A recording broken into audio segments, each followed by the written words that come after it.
Assembly of your Vortex detector is very simple. Remove the components from the package.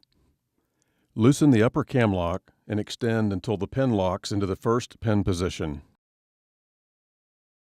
Hand tighten the upper cam lock. To extend the stem length for taller users, the second pin position can be utilized.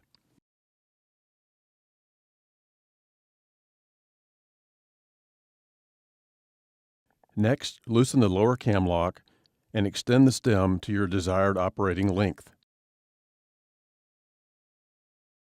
Hand tighten the cam lock. Be careful not to tighten the cam locks without a stem inserted into them. Insert the rubber washers into the lower stem.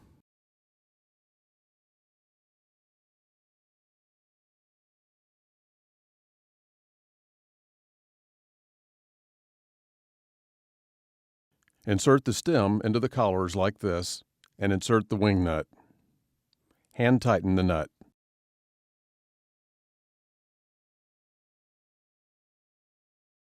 Wrap the coil cable around the stem with the first turn going over the stem. Continue to wrap it, keeping it snug to avoid having loose play in the cable. Connect the search coil to the back of the control box. Note the orientation of the connector. Push the connector in and hand tighten this collar. To ensure proper seating of the connection, give it a little extra push and then final tighten the connector. The Vortex cuff has two positions. If you wish to move the cuff slightly closer to the control box to fit your arm length, remove these 4 screws with a 2.5 mm hex driver or hex bit. Remove the 2 cuff pieces. Slide the lower cuff piece forward to the second opening.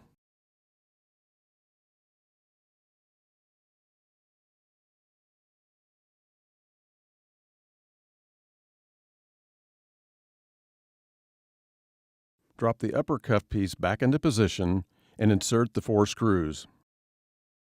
Hand tighten. Now your Vortex is ready to go.